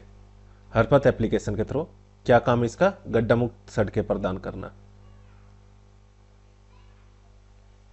हरियाणा राज्य कृषि विपणन बोर्ड और खाद्य एवं आपूर्ति विभाग की एक पहल है ई खरीद स्कीम। इसकी शुरुआत मुख्यमंत्री ने की थी 27/9/2016 को करनाल से। ये ऑनलाइन खरीद के लिए स्कीम है। राज्य कृषि बाजार ई नाम का मतलब है इलेक्ट्रॉनिक, ई से इलेक्ट्रॉनिक, और नेशनल एग्री मार्केट NAM। इसकी परिकल्पना एक Akhil Bharatiya electronic trading portal के रूप में की गई थी। यानी यहाँ पर जो अपना सामान बेचते हैं, अपना सामान डाल सकते हैं, जिनको खरीदना है वो इस पोर्टल से खरीद सकते हैं। ई नाम कौन सा सामान? एग्री मार्केट के लिए। हरियाणा राज्य कृषि विपणन बोर्ड ने हरियाणा ग्रामीण आजीविका मिशन की हेल्प से किसानों और मजदूरों को 10 रुपए में, ये किरायती दर है 10 रुपए में, दोपहर का भोजन उपलब्ध करवाने के लिए 25 मंडियों में अटल किसान मजदूर कैंटीन स्थापित की है। इस कैंटीन में क्या होता है? अटल किसान मजदूर कैंटीन। किनके लिए है ये जो मजदूर होते हैं या जो किसान आते हैं मंडियों में सामान बेचने के लिए अपना, वहां पर उनको 10 रुपए में दोपहर का भोजन उपलब्ध करवाया जाता है। किसकी हेल्प से? हरियाणा राज्य कृषि विपणन बोर्ड ने स्टार्ट करवाया है। किस स्कीम के अंडर, किस मिशन के अंडर? हरियाणा ग्रामीण आजीविका मिशन। और इसकी पहली कैंटीन की शुरुआत हमारे मुख्यमंत्री जी ने की थी करनाल मंडी से 29/12/2019 को। उद्योग, विद्युत, सड़कें एवं परिवहन। हरियाणा राज्य सरकार ने राज्य के विकास को बढ़ावा देने के लिए Haryana enterprise and employment policy 2020 1/1/2021 से लागू की है, HEEP 2020। इसका उद्देश्य क्या है? राज्य में विकास को बढ़ावा देना। कैसे? जो MSME एंटरप्राइजेज होते हैं, माइक्रो स्मॉल मीडियम एंटरप्राइजेज, उनको सब्सिडी देनी, इजीली लोन देना, इंसेंटिव देने, उनको इस तरह की फैसिलिटीज देनी जिससे उनका विकास हो। हरियाणा के MSME का विकास होगा तो हरियाणा का विकास होगा। आजकल इलेक्ट्रिक व्हीकल काफी चल रहे हैं, तो इलेक्ट्रिक व्हीकल पॉलिसी बनाई है 2022, ये लागू की गई है। एक योजना थी राज्य व्यापार सुधार कार्य योजना 2020। इसके मूल्यांकन में भाग लिया था काफी राज्यों और संघ शासित प्रदेशों ने। इनके बीच 2022 में ease of doing business ranking जारी हुई थी, जिसमें हरियाणा ने टॉप अचीवर का दर्जा हासिल किया। Ease of doing business ranking में हरियाणा कौन सा दर्जा हासिल किया? टॉप अचीवर्स का। भारत सरकार ने 2022 को 13/10/2022 को, एग्जैक्ट डेट याद रखने की जरूरत नहीं है, मेन है कि जो logistic ease across different state leads की रैंकिंग में हरियाणा को टॉप अचीवर्स का दर्जा दिया है। हरियाणा में 2 फरवरी 2017 को single roof mechanism Haryana enterprise promotion centre की स्थापना की गई थी। इन्वेस्टर को जो भी फैसिलिटी चाहिए होती है एक ही ऑफिस के अंडर, सिंगल रूफ मैकेनिज्म, यानी एक ही ऑफिस में एक ही छत के नीचे जो इन्वेस्टर हैं उनको सारी सुविधाएं मिल जाती हैं। मारुति सुजुकी इंडिया लिमिटेड ये जो कार बनाती है, साथ ही सुजुकी मोटरसाइकिल जो 2 पहिया वाहन होते हैं वो बनाते हैं, इसके लिए अपनी फैक्ट्री MIT खरखोदा में बनाएंगे जो सोनीपत में है। इंडस्ट्रियल एस्टेट पानीपत में पॉलिस्टर चिप्स के निर्माण के लिए यूफ्लेक्स लिमिटेड परियोजना की शुरुआत की है। 310 करोड़ रुपए की निश्चित पूंजी निवेश के साथ IMT रोहतक में दूध और दुग्ध उत्पादों को पैक करने के लिए स्वच्छ पॉलीफिल्म के निर्माण करने की परियोजना की शुरुआत की है। IMT रोहतक में फुटवियर क्लस्टर या इसको बोले फुटवियर पार्क स्थापित किया जा रहा है। अभी एक फुटवियर पार्क बहादुरगढ़ में है। दिल्ली से सटा हुआ एरिया कुंडली, मानेसर और पलवल, इनको आपस में KMP एक्सप्रेसवे से कनेक्ट किया जा रहा है, जिसकी लंबाई है 135 किलोमीटर। हरियाणा सरकार दिल्ली मुंबई औद्योगिक गलियारा योजना, दिल्ली मुंबई इंडस्ट्रियल कॉरिडोर के सहयोग से नारनौल जो महेंद्रगढ़ में, वहां पर integrated multi modal logistic hub विकसित कर रही है। Integrated multi modal logistic hub यानी जहां पर सामान रखने की सुविधा हो, एक जगह से दूसरी जगह ले जाने के लिए सुविधा हो, जैसे रेलवे के थ्रू, सड़क के थ्रू या फिर प्लेन के थ्रू, उसको integrated multi modal logistic hub कहते हैं। हरियाणा सरकार ने राज्य के भौतिक और सामाजिक बुनियादी ढांचे की योजना बनाने के लिए पीएम गति शक्ति को अपनाया है। पीएम गति शक्ति क्या है? ये भारत में जो बुनियादी ढांचे हैं, जो इंफ्रास्ट्रक्चर है और जो कनेक्टिविटी है, उनको बेहतर करने के लिए ये योजना है। नेक्स्ट है हरियाणा खादी व ग्रामोद्योग बोर्ड। इसकी स्थापना 1969 को हुई थी, 19/2/1969 को। हरियाणा खादी ग्रामोद्योग बोर्ड का मुख्यालय पंचकुला में है और इसका दूसरा आउटलेट फरीदाबाद में शुरू किया गया है। हरियाणा खादी ग्रामोद्योग बोर्ड की एक योजना है हरित योजना। इसके तहत हरियाणा कृषि उद्योग निगम लिमिटेड, इनके आउटलेट पर हरियाणा खादी ग्रामोद्योग बोर्ड का सामान रखा जाएगा, इनके उत्पाद को बेचने की व्यवस्था की है। खान एवं भूविज्ञान विभाग ई रवाना सिस्टम स्टार्ट किया गया है राज्य में सभी जिलों में 1/1/2020 से। ये इलीगल माइनिंग पर नजर रखने के लिए स्टार्ट किया गया है। और हरियाणा के मुख्यमंत्री ने 13/9/2023 को हरियाणा खान एवं भूविज्ञान सूचना प्रणाली पोर्टल, इसकी शुरुआत की थी। Haryana mining and geology information system. ऊर्जा विद्युत, इसके बारे में डिस्कस करते हैं। 15/9/2023 को राज्य की कुल उपलब्ध स्थापित क्षमता थी 14,026.68 मेगावाट। हरियाणा इतने मेगावाट बिजली उत्पादित करता है। हरियाणा में बिजली उपभोक्ता 2001 और 2 में 35,44,380 थे, जो 2023-24 में बढ़कर, ये सितंबर 2023 तक की गिनती है, 78,13,955 हो गए। और 2022 से इससे एक साल पहले की बात करें तो ये थे 76,64,875। देखो एग्जैक्ट याद रखने की जरूरत नहीं है, जैसे कि हर बार कहता हूँ। 2001-2 में कितने थे? 35.5 लाख। 2023 में कितने हो गए हैं? 23-24 में 78 लाख। उससे पहले कितने थे? 76.5। कितने बढ़े? 1.5 लाख बढ़ गए।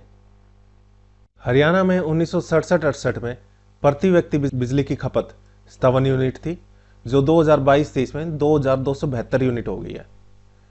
2020-21 के इंटीग्रेटेड रेटिंग वर्ष में 10वीं इंटीग्रेटेड रेटिंग आई थी, जिसमें हरियाणा डिस्कॉम, उत्तरी हरियाणा बिजली वितरण निगम और दक्षिण हरियाणा बिजली वितरण निगम को ए और A+ की रेटिंग मिली है। दक्षिण को तो मिली है A+ की और उत्तरी हरियाणा को A की। बिजली वितरण निगम की बात हो रही है। सभी राज्य स्वामित्व वाली डिस्कॉम में, यानी बिजली का वितरण करते हैं और जिनका स्वामित्व राज्य सरकारों के पास है, उसमें हरियाणा राज्य गुजरात के बाद पूरे देश में दूसरे स्थान पर रहा है। पहले पर गुजरात और सेकंड पर हरियाणा। म्हारा गांव जगमग गांव योजना के तहत 2016 में 105 गांव में 24 घंटे बिजली की सप्लाई की गई थी, जो सितंबर 2023 में बढ़कर 5,792 गांवों तक पहुंच गई है। नवीन और नवीनीकरण ऊर्जा। हरियाणा में किसानों को सिंचाई के लिए ऊर्जा की आवश्यकता होती है। पहले किसका यूज करते थे? डीजल पंप का, पर उसको सोलर पंप से बदलने के लिए नवीन एवं नवीनीकरण ऊर्जा विभाग पीएम कुसुम योजना है, उसके सिंचाई उद्देश्यों के लिए 75% सब्सिडी, 75% सब्सिडी केंद्र और राज्य सरकार दोनों मिलकर देंगे। इसके साथ 3 HP और 10 HP तक के ऑफ ग्रिड सौर जल पंप प्रदान करने की योजना चला रहा है। कौन चला रहा है? नवीन एवं नवीकरणीय ऊर्जा विभाग। किस योजना के अंडर? पीएम कुसुम योजना के साथ। पीएम कुसुम योजना का पूरा नाम क्या है? प्रधानमंत्री किसान ऊर्जा सुरक्षा एवं उत्थान महाअभियान। सिंपल आ जाएगा। पीएम कुसुम योजना किस लिए है? खेती के लिए सोलर पंपों का यूज करने को बढ़ावा देने के लिए। जो किसान है वो डीजल पंपों की बजाय सोलर पंप का यूज करें। राज्य में वर्ष 2021-20 से 2022-23 तक 50,230 सोलर पंप लगाए जा रहे हैं। किस स्कीम के तहत? पीएम कुसुम योजना के तहत। हरियाणा इस कार्यक्रम को लागू करने वाला देश का दूसरा सर्वश्रेष्ठ प्रदर्शन करने वाला राज्य है। हरियाणा जैव ऊर्जा नीति 2018 को शुरू की गई थी। इसके तहत जो बायोमास है उसको बढ़ावा देना है, जैव ईंधन को, जैसे गन्ने का यूज करके इथेनॉल बनाना, उसको पेट्रोल में यूज करना, जिससे पेट्रोल पर निर्भरता कम हो। इस टाइप से जो ईंधन होगा उसके यूज को बढ़ावा देना, जैव मास के यूज को। राज्य लोक निर्माण विभाग, भवन एवं सड़कें, इसके अंतर्गत सड़कों का नेटवर्क, इसके बारे में डिस्कस करते हैं। 2023 तक की है ये, 31/10/2023 तक का डाटा है, जिसमें उच्च मार्ग में जो राज्य का पीडब्ल्यूडी के अधीन आते हैं उसकी तो 330 किलोमीटर की लंबाई है, और एनएचएआई के under, national highway authority of India, इसके अधीन 3061 किलोमीटर की सड़कें हैं राष्ट्रीय उच्च मार्ग में, और राज्य उच्च मार्ग 1659 किलोमीटर का है। मुख्य जिला सड़कें की बात करें तो 1375 किलोमीटर की है, और बाकी जो दूसरी जिला सड़कें हैं, बाकी जो अन्य बच गई है, वो 24,997 किलोमीटर की है।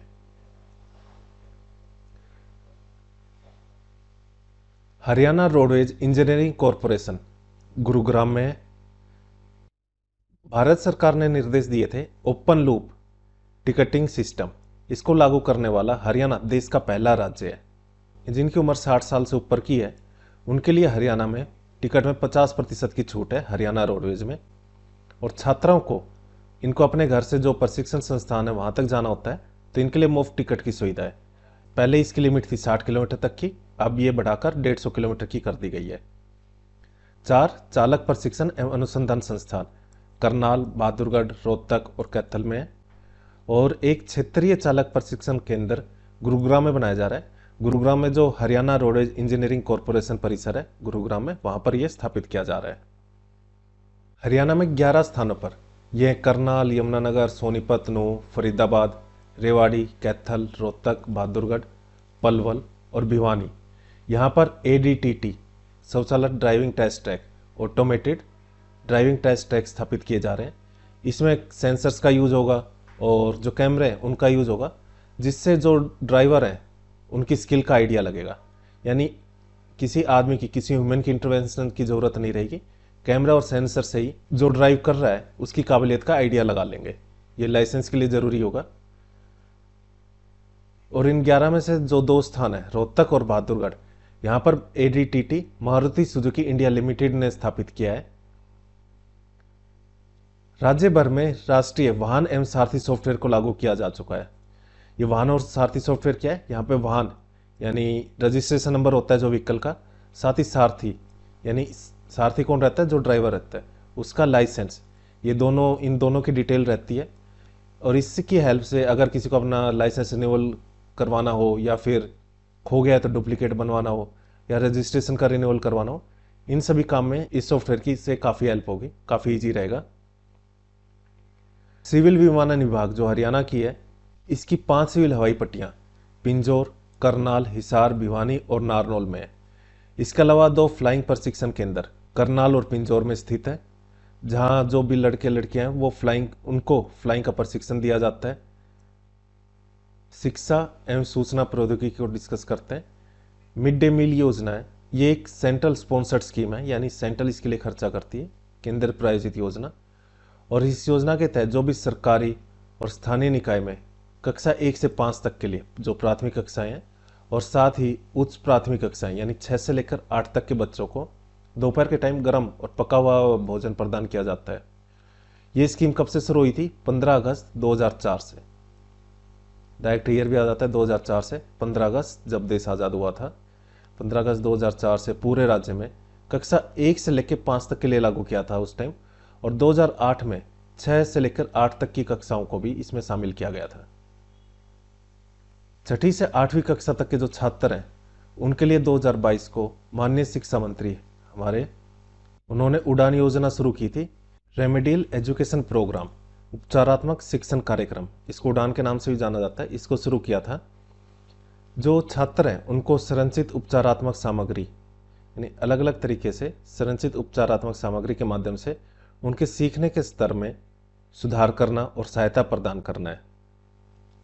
ये एक टीचिंग मेथड होता है जो हेल्प करता है स्टूडेंट को जो स्ट्रगल कर रहे हैं किसी सब्जेक्ट में या किसी स्किल में, उसके लिए ये योजना स्टार्ट की गई है। राष्ट्रीय फैशन प्रौद्योगिकी संस्थान NIFT पंचकुला में है, और विश्वकर्मा कौशल विश्वविद्यालय पलवल में, इसने सिडबी के सहयोग से सुपर 30 उद्यमिता विकास कार्यक्रम EDP शुरू किया है।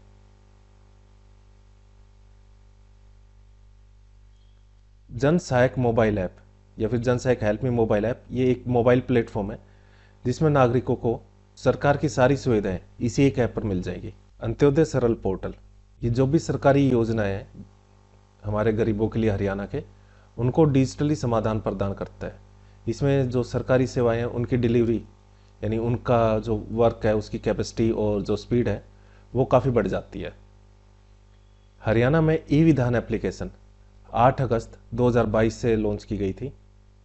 देखो, ई विधान एप्लीकेशन, ई से इलेक्ट्रॉनिक विधान, विधानसभा, यानी विधानसभा में जो भी काम होगा उसको पेपरलेस करने की, मतलब पेपर का यूज़ ना करने के लिए ये एप्लीकेशन चलाई गई है, सारा काम डिजिटली करने के लिए विधानसभा का। और मुख्यमंत्री अंत्योदय परिवार उत्थान अभियान, इसका उद्देश्य ऐसे परिवारों का आर्थिक उद्यान करना है जिनकी वार्षिक आय 1 लाख रुपए से कम की है। हरियाणा में उमंग प्लेटफॉर्म 2018-19 से शुरू किया गया था। उमंग प्लेटफॉर्म का मतलब है unified mobile application for new age. ये इंडियन सिटीजन को जो गवर्नमेंट की सर्विसेज है उनको एक्सेस करने के लिए सुविधा देता है। कल्पना चावला तारामंडल कुरुक्षेत्र में स्थापित किया गया है। और स्वास्थ्य, महिला एवं बाल विकास को डिस्कस करते हैं। आयुष्मान भारत के तहत जो स्वास्थ्य केंद्र है, स्वास्थ्य कल्याण केंद्र, हेल्थ वेलनेस सेंटर, इनका नाम बदलकर आयुष्मान आरोग्य मंदिर रख दिया गया है। आयुष्मान आरोग्य मंदिर। कुरुक्षेत्र में हमारे जो माननीय राष्ट्रपति जी हैं उनके द्वारा 2022 को 29 नवंबर 2022 को निरोगी हरियाणा योजना स्टार्ट की गई थी। इसके तहत जिनकी आय, हरियाणा राज्य में जिनकी आय 1,80,000 से कम है साल की, उन परिवारों की व्यापक स्वास्थ्य जांच की जाती है। और 2022 को 21/11/2022 को अंत्योदय इकाइयाँ यानी जो गरीब हैं उनके लिए चिरायु हरियाणा योजना स्टार्ट की गई थी। इससे उनका स्वास्थ्य बीमा किया जाता है। इसका उद्देश्य जो आयुष्मान भारत है उसका लाभ जिनकी सैलरी साल की, जिन परिवारों की सैलरी साल की 1,80,000 रुपये से कम है, उनके परिवारों तक इस योजना को पहुंचाना है, उनका स्वास्थ्य बीमा करना है आयुष्मान चिरायु हरियाणा योजना के अंदर।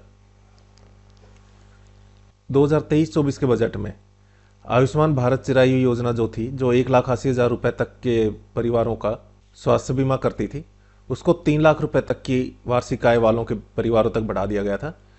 1.5 लाख से 3 लाख तक की जिनकी वार्षिक आय है उनको प्रति परिवार प्रति साल यानी हर साल प्रत्येक परिवार के लिए 1,500 रुपये का मामूली योगदान देना था।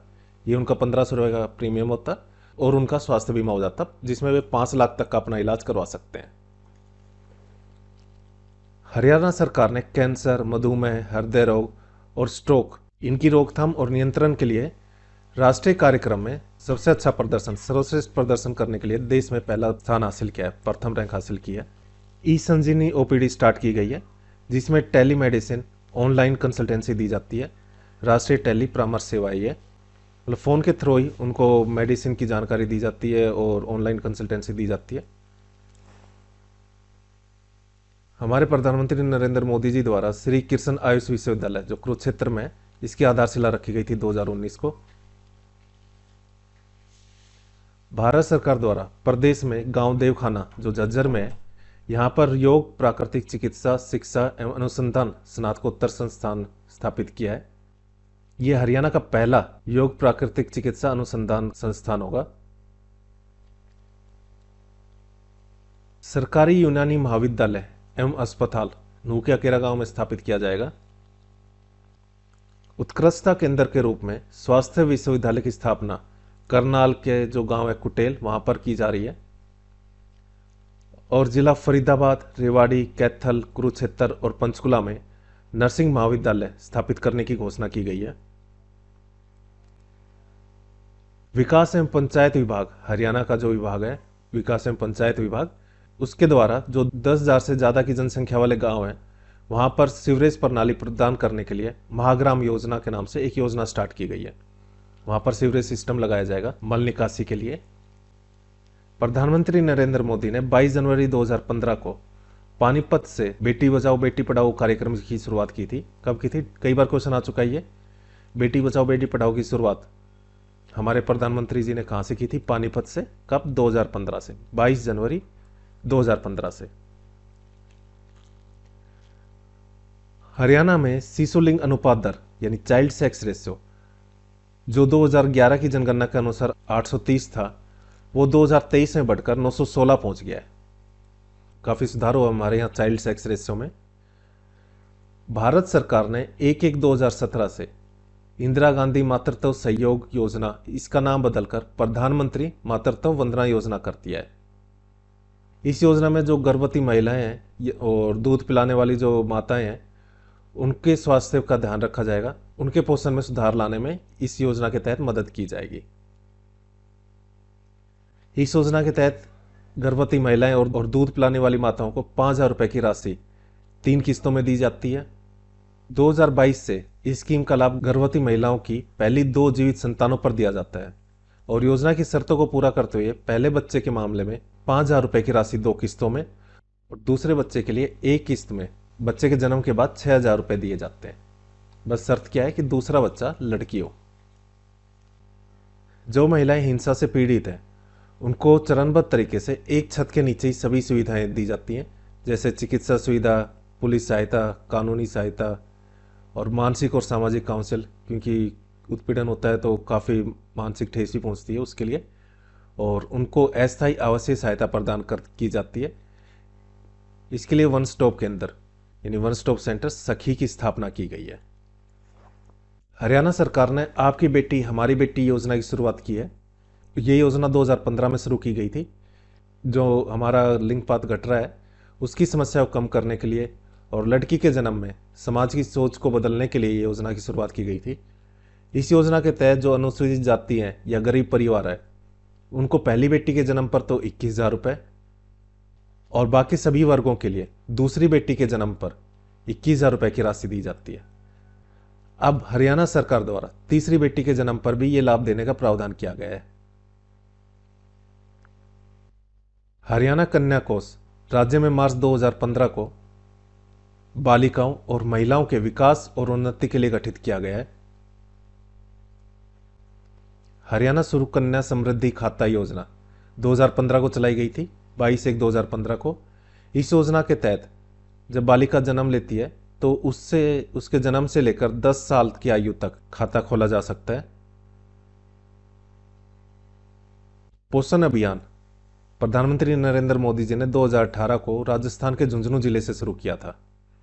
इसका लक्ष्य है 0 से 6 साल आयु की जो बच्चियां हैं, किशोरियां या गर्भवती महिलाएं हैं या जो स्तनपात करने वाली माताएं हैं, उनके पोषण में सुधार करना, उनको कुछ रुपए देना और खाने के लिए अनाज देना। और पोषण अभियान हरियाणा में सभी जिलों में लागू है।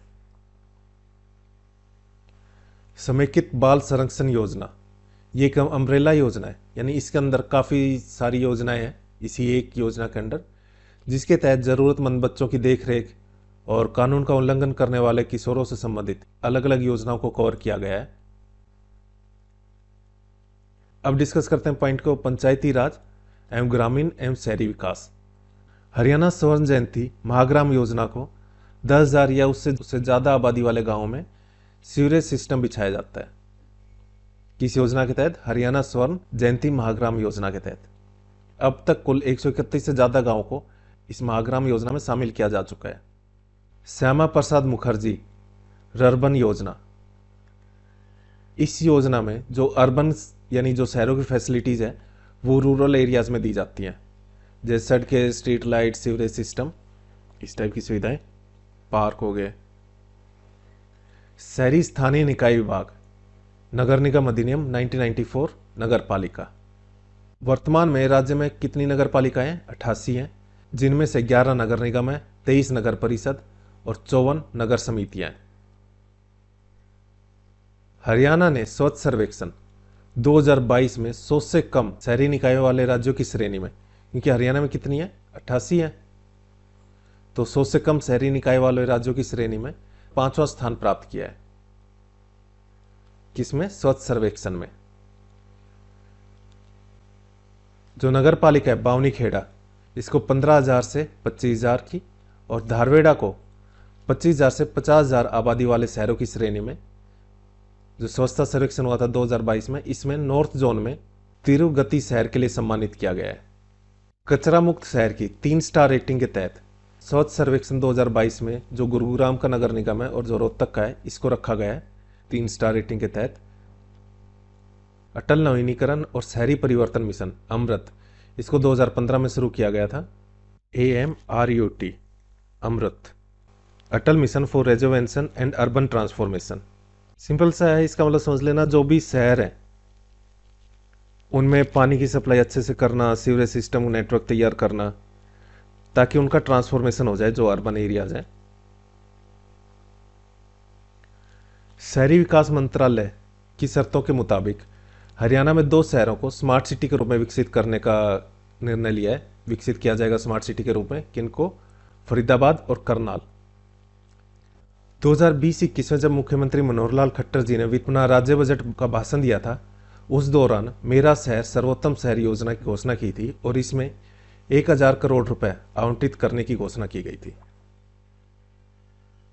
PM स्वनिधि योजना भारत सरकार द्वारा 2020 को 1 जून 2020 को उन विक्रेताओं के लिए शुरू की थी जो पथ विक्रेता हैं, जो मतलब रेहड़ी चलाते हैं, जिनका कोरोना की जो 2 वेव आई थी उस दौर में रेहड़ी फड़ी व्यवसाय प्रभावित हुआ था। उनके लिए PM स्वनिधि योजना, इसके तहत उनको लोन दिया जाता है कम ब्याज पर।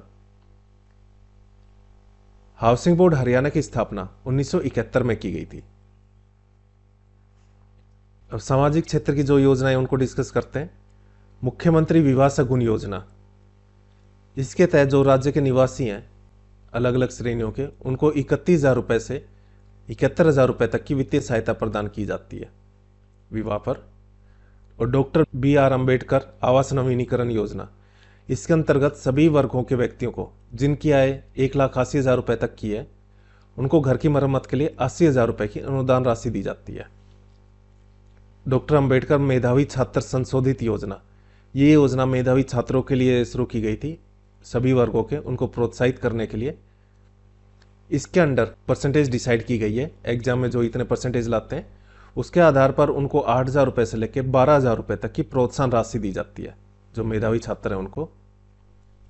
मुख्यमंत्री सामाजिक समरसता अंतरजातीय विवाह शगुन योजना, इसके तहत अगर कोई अनुसूचित जाति के साथ विवाह करता है उनको प्रोत्साहित करने के लिए ये योजना है। जब कोई गैर अनुसूचित जाति का व्यक्ति एक अनुसूचित जाति के व्यक्ति के साथ शादी करता है तो उस विवाहित जोड़े को 2.5 लाख रुपए की प्रोत्साहन राशि दी जाती है, जिसमें 1,25,000 रुपए जोड़े के खाते में स्थानांतरित किए जाते हैं और बच्चे भी 1,25,000 रुपए संयुक्त बैंक खाते से 3 लाख के लॉक इन अवधि के लिए जमा किए जाते हैं। मतलब ये 3 साल के लिए इसको नहीं निकाल सकते, पर जमा है वे। ये इसलिए किया जाता है ताकि कोई ये नहीं कि डिवोर्स ले ले उसके बाद इन रुपए के लालच में शादी कर ले। वृद्धावस्था पेंशन 3,000 रुपए हो गई है 2024 से। और वृद्धावस्था सम्मान भत्ता योजना की तर्ज पर ही जिन परिवारों में केवल लड़की या लड़कियां ही हैं उनके लिए 2006 से लाडली सामाजिक सुरक्षा भत्ता योजना शुरू की गई थी। निराश्रित बच्चों के लिए वित्तीय सहायता योजना 1/3/2009 से शुरू की गई है। इसके अंतर्गत अलग अलग कारणों से जो बच्चे वंचित रहे अपने पेरेंट्स से 21 वर्ष तक, उनके बच्चों के माता पिता या जो उनका पालन पोषण कर रहे हैं संरक्षण, उनको वित्तीय सहायता प्रदान की जाती है। इसमें काफ़ी शर्तें हैं, जैसे जो उनकी देखभाल कर रहे हैं उनकी सैलरी 2 लाख रुपए ज़्यादा नहीं होनी चाहिए, माता पिता में से किसी एक का शारीरिक या मानसिक अक्षमता हो जिसकी वजह से उनको परेशानी हो बच्चों की देखभाल करने में, और बच्चों के पिता लगातार 2 साल से घर से बाहर रह रहे हो, या फिर उनके पिता की कम से कम 1 साल के लिए जेल हो जाए, उन बच्चों के लिए ये सुविधाएं हैं। तेजाब हमले से पीड़ित महिलाओं और लड़कियों के लिए वित्तीय सहायता योजना 26 फरवरी 2019 को शुरू की गई है और 2020 को 22 जनवरी 2020 को इस योजना में पुरुष और ट्रांसजेंडर को भी शामिल कर लिया गया है। जिनको शौर्य अवार्ड मिलता है युद्ध की वजह से, उनके लिए जो नकद पुरस्कार जारी किया गया है उनको देख लेते हैं। अगर परमवीर चक्कर मिलता है 2 करोड़ रुपए की राशि दी जाती है। जिनको महावीर चक्कर मिला है उनको 1 करोड़ रुपए की राशि, वीर चक्कर को 50 लाख की, और अगर शौर्य मेडल मिला है, सेना, नौसेना, वायुसेना मेडल मिला है तो उनको 21 लाख रुपए की राशि दी जाती है, इनाम राशि, पुरस्कार। देखो, परमवीर चक्कर में 2 करोड़ रुपए, महावीर चक्कर उसके बाद आता है, डायरेक्ट हाफ कर दो। उसके बाद वीर चक्कर महावीर चक्कर के बाद आता है तो उसमें भी हाफ कर दो, 50 लाख। उसके बाद आता है जो सेना, नौसेना, वायुसेना मेडल होते हैं उनके लिए फिर 21 लाख रुपए। ये तो था युद्ध के समय शौर्य पुरस्कार मिलता है। और शांति के समय शौर्य पुरस्कार के लिए अशोक चक्र मिलता है तो 1 करोड़ रुपए, कीर्ति चक्र 51 लाख रुपए, और शौर्य चक्र मिलता है तो 31 लाख रुपए, और सेना, नौसेना, वायुसेना मेडल मिलता है तो 10 लाख रुपए की राशि दी जाती है। झज्जर जिले के मातनहेल गांव में एक सैनिक स्कूल खोला जाएगा, उसकी प्रक्रिया अभी चल रही है। सरकार ने हरियाणा स्वर्ण जयंती के अवसर पर जो स्नातकोत्तर युवा हैं, जो डिग्री लिए हुए हैं, 72 स्नातकोत्तर युवा, उनको 100 घंटे के मानद कार्य के रूप में बेरोजगारी भत्ता और मानदेय प्रदान करने के लिए 1 नवंबर 2016 को शिक्षित युवा भत्ता और मानदेय योजना 2016 शुरू की, और इन सबको सक्षम युवा योजना के नाम से जाना जाता है। हिसार में 2015 में एक मॉडल कैरियर केंद्र स्थापित किया गया, जो 100% केंद्रीय प्रायोजित स्कीम है, सेंट्रल की स्कीम है। 100% केंद्रीय प्रायोजित स्कीम है नेशनल कैरियर सर्विस, NCS। इसके तहत हिसार, रोहतक, बडखल में 3 मॉडल कैरियर केंद्र स्थापित किए गए हैं। सबसे पहले कहां पर किया गया था? हिसार में, उसके बाद रोहतक में, और फरीदाबाद के बडखल में। 18 से 40 वर्ष की आयु सीमा के बीच के संगठित कार्यकर्ता को प्रधानमंत्री श्रम योगी मानधन योजना में शामिल किया जा सकता है। इस योजना के तहत जब उनकी एज 60 साल की हो जाती है तो 3,000 रुपए की पेंशन दी जाती है सरकार द्वारा।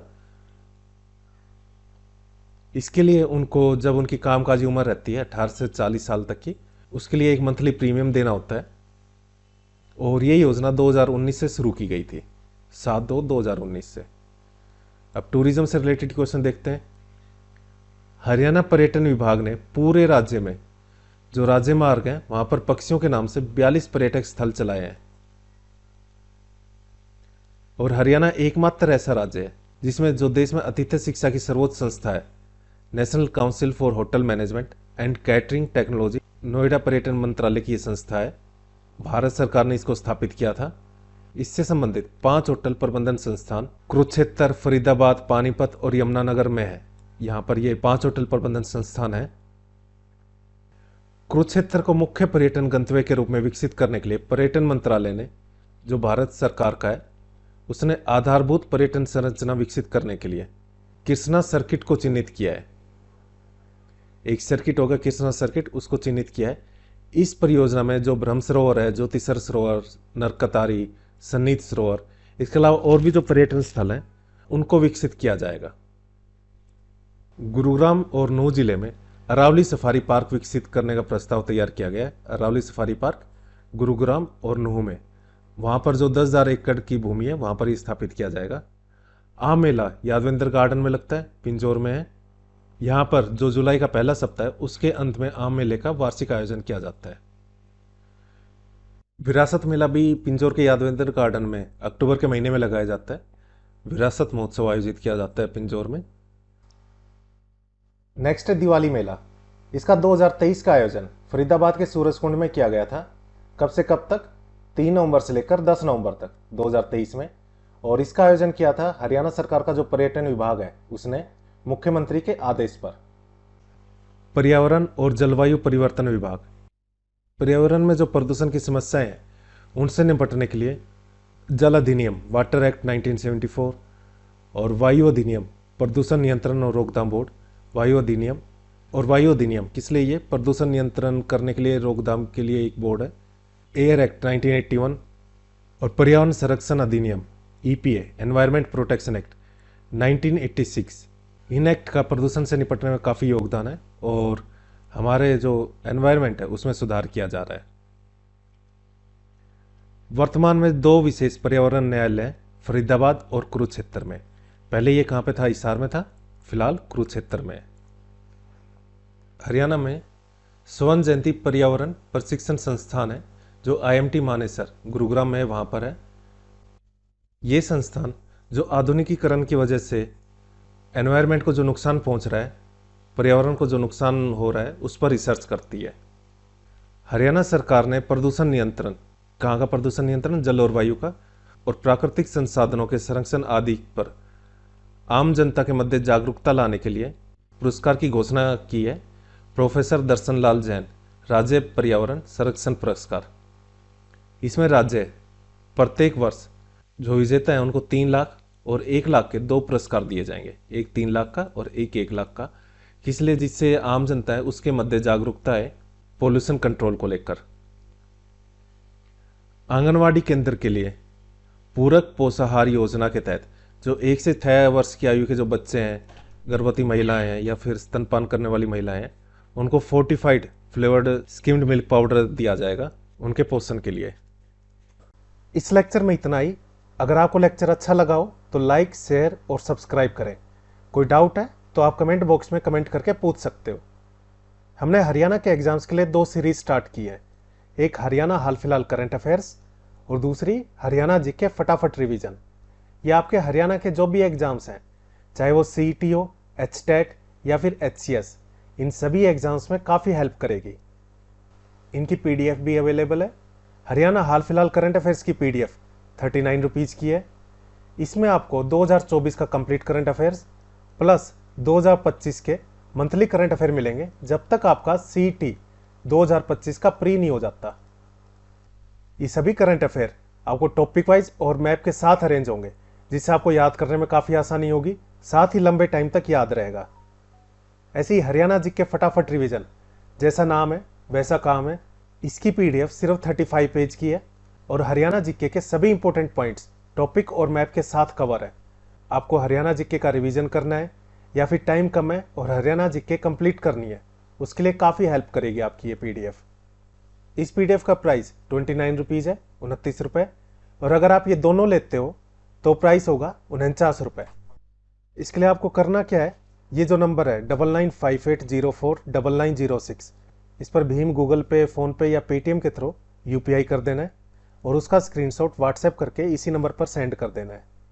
इसके बाद हम उस पर PDF सेंड कर देंगे। और कोई डाउट है तो आप इसी नंबर पर 9958049906 इस पर व्हाट्सएप करके पूछ सकते हो। इस लेक्चर में इतना ही। Thank you. जय हिंद, जय भारत।